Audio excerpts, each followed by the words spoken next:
Hello. Thank you for visiting my Sleepy Time reading channel.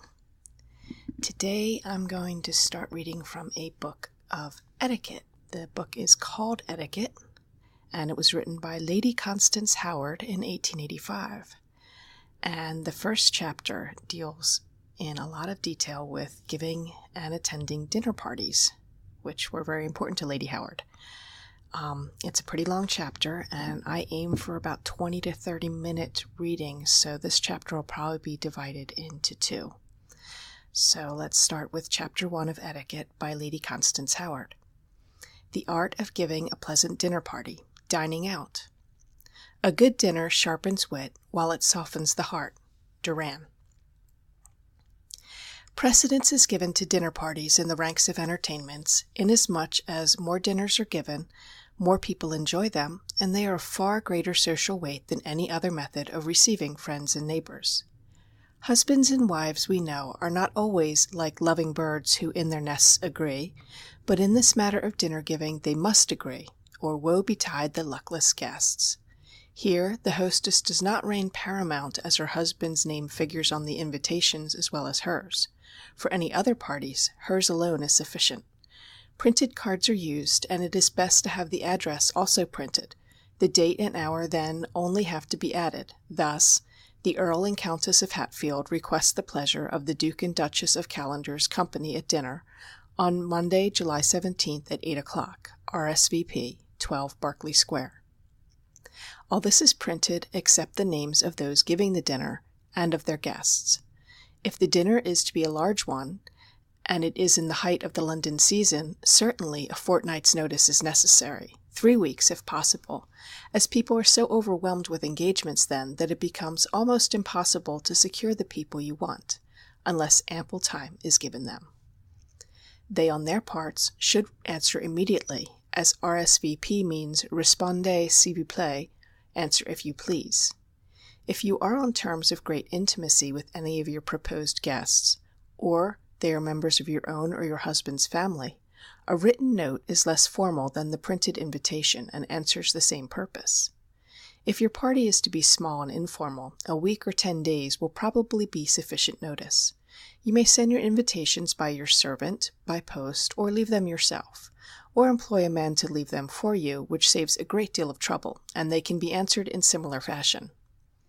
People receiving dinner invitations should answer them at once, not let a post pass after they have received them, as it is the height of ill-breeding and the greatest possible want of courtesy to let a lady wait to know if her invitation is accepted or not, particularly when a gentleman is the recipient of the invitation.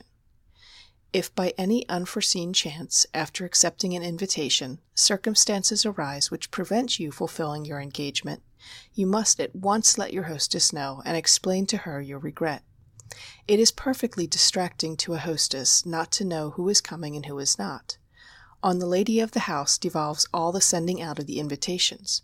Her husband or nearest relative, if she is unmarried or a widow, has nothing to do with them. His part of the entertainment comes later on, when the assembled guests claim his attention. At all other parties the host may make himself agreeable or the reverse as he pleases, because then the hostess is paramount, but at dinner parties the host is a most important personage. People give dinners for various reasons, some if they are rich and of little social standing, as a means of obtaining an entrée into society. Others because they know that their cook is a veritable cordon bleu and their cellar not to be surpassed. Others because they love to surround themselves with lovely women and gallant men, and to listen to bright conversation and silvery laughter. Others as a way of making new friends and acquaintances. The reputation of giving a good dinner is a golden one. The host and hostess who can do that will never have to go into the high roads for guests, quite the contrary. But it does not follow that because the cuisine and wine are undeniable, that you will have the reputation of giving a good dinner.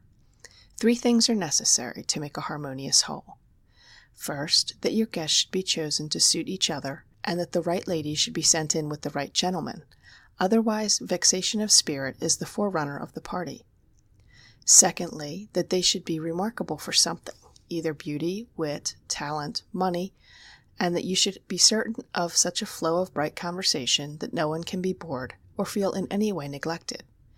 Thirdly, that your dinner should be of the very best your means will afford. A good plain dinner without pretension if your income is not that of a Rothschild, every delicacy of the culinary art if it equals or approaches these, and that the wine should be of the same. It is an insult to his guests for a rich man to give them such a dinner as a penniless clergyman would hardly sit down to, and yet such dinners have been given by those who ought to know better. Granted that these three necessities are all in readiness, then the hostess may feel secure in the knowledge that it will be her guest's fault, and not hers, if their evening is otherwise than agreeable to them. Their verdict, however, will be in her favor. What a delightful house, the dinner excellent, the wine of the very best, the guests charming, and there one always meets the one man or woman whose presence makes our happiness, will be their honestly spoken opinion. Ben Jonson says, "He that would have fine guests, let him have a fine wife." There is a great deal in that saying. No doubt a good-looking, well-dressed lady is always pleasant to look upon, and adds very considerably to the success of the evening, particularly if she has wit and the art of conversation, and this latter art certainly consists in suiting the subjects you talk about to the bent of your companion's mind, his likes and dislikes. The hostess should always try to find out what are the pursuits and favorite amusements of those she is entertaining. It is useless to go into raptures over Gounod and Verdi to a man who does not know one air from another, and it is equally unfortunate to praise Millet and Tadema to a lady who cannot bear pictures. Two topics of conversation are best avoided, religion and politics. These are the cause of more unpleasant dinners than anything else. Also, unless you know all the guests present, or at any rate something about them, be very careful in your praise or abuse of anyone whose name may occur in the course of conversation, as they may be nearly related to some of those present. Guests should be punctual. It is a terrible want of courtesy to arrive at 8:30 when 8 o'clock is the hour specified. It is unfair by the cook, and spoils the dinner. 8:15 is the latest moment permissible for 8 o'clock dinner. A lady would be given a little grace even to the extent of half an hour, but no gentleman would under any circumstances be waited for beyond the extra quarter of an hour. When that had expired the guests would go to dinner without him, and he would have to make his peace with his hostess as best he might. Many people presume upon their position, or popularity, or rank, and make a point of keeping everyone waiting, and spoiling the dinner. They know that on no account will their hostess go to dinner without them. So, with a dreadful want of good breeding, they are systematically late on purpose whenever they are engaged to dine out. Such conduct is in the very worst possible taste, and ought never to be tolerated.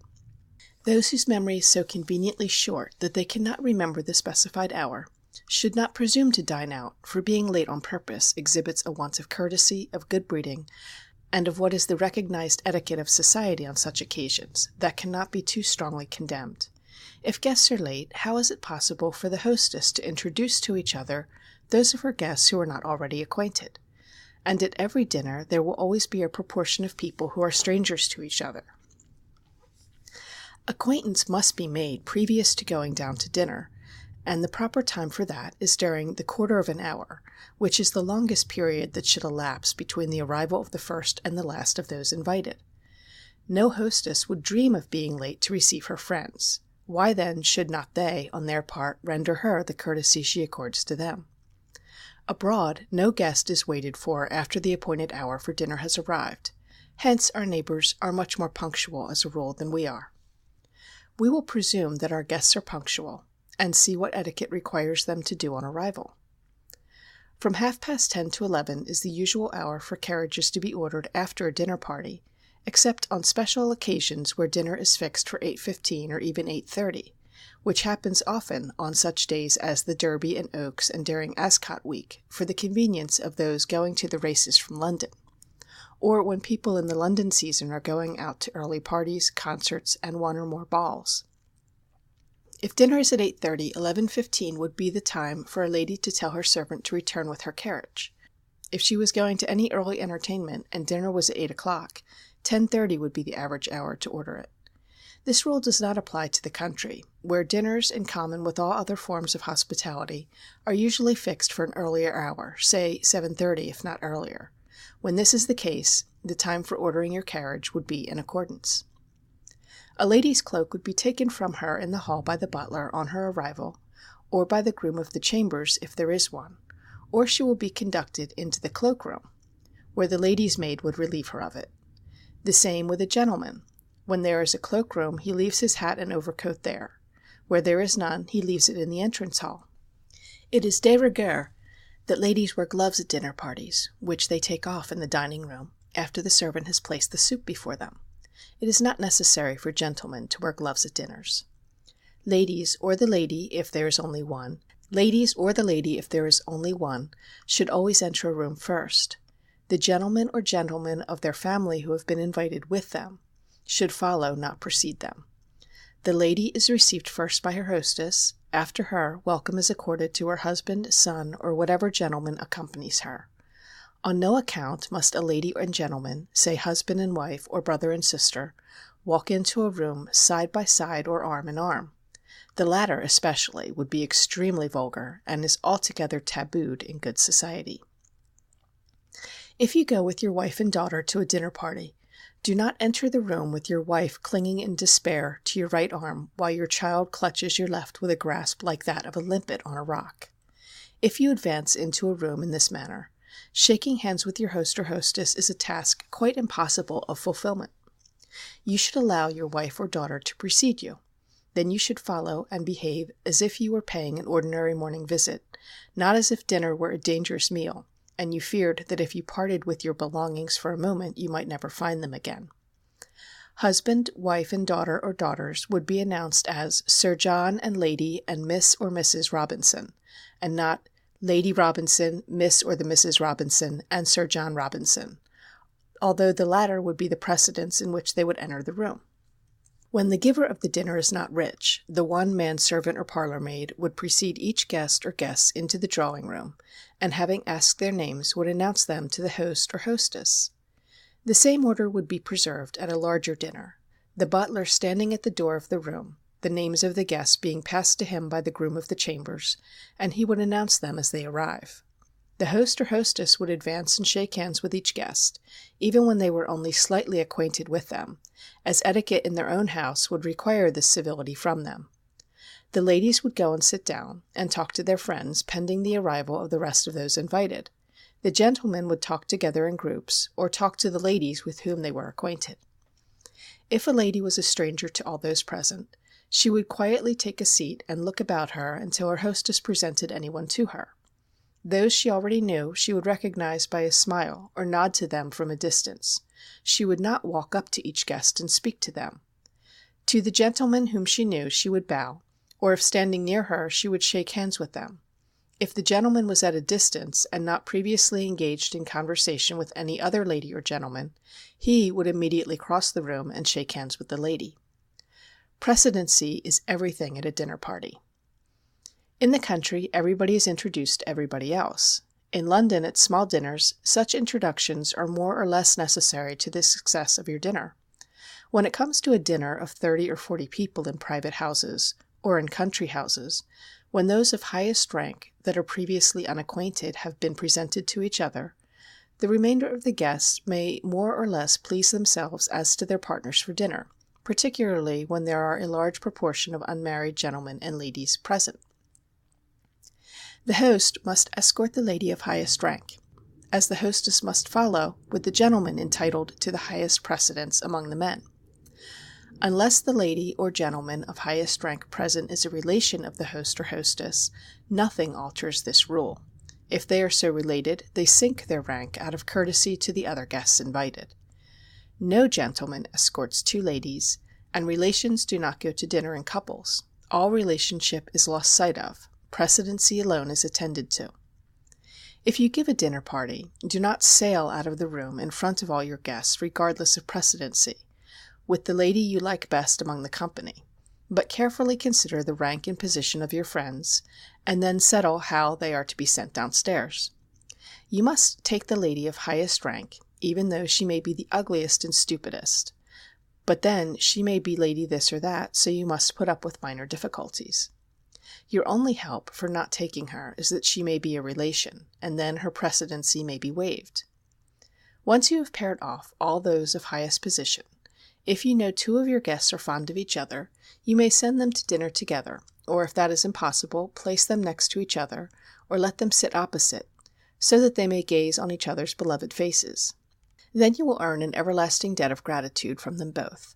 That is, if your amiable intention with regard to them does not bring about marriage, which might possibly in after days cause them to view you and your party with positive dislike. If your dinner is to be a success, there should always be a corresponding number of ladies and gentlemen. If the numbers are unequal, let it be more gentlemen than ladies. Always ask more gentlemen than ladies so as to allow of refusals from the former. If you are short of gentlemen, the ladies of highest rank must be taken down first, and the rest of the ladies follow alone. But such a state of things shows very bad management on the part of the hostess, and can only be excused if the dinner is hastily arranged, perhaps at a couple of days' notice. If there are 8 ladies and 7 gentlemen, the hostess would follow the 7th couple, going down alone. The last gentleman would not take her as well as the other lady. This would show great ignorance of etiquette. There should always be several unmarried gentlemen, so that husbands and wives should not sit next to each other or go to dinner together. You should send Lord B with Mrs. D, Mr. V with Miss C, and so on. The master of the house tells each gentleman which lady he is to escort when he arrives. The gentleman has no choice, except, as I have said, in a very large country house party, and then only if his host or hostess so wills it. Sometimes guests are ignorant of each other's rank, and do not know in what order they are to proceed to the dining room, in which case the hostess would step forward and tell each gentleman when his turn came, and, offering then his arm to the lady he had been desired to escort, he would at once take her into the dining room. Dinner would not be announced until all of the guests have arrived, and as the lady of the house would inform her servant of the number of guests to be expected, he or she would know exactly when to announce it. If it happens that an expected guest is late, and the host wishes to wait, which he would not do unless it was a lady, or the gentleman's rank and position entitled him to such consideration, he would ring and desire dinner to be served in 5 minutes. If the host did not desire to wait, he would order dinner to be served at once, without respect to the tardy arrival. A gong or bell in a country house is usually rung about 5 minutes before dinner is ready, so that the guests in all parts of the house may hear it.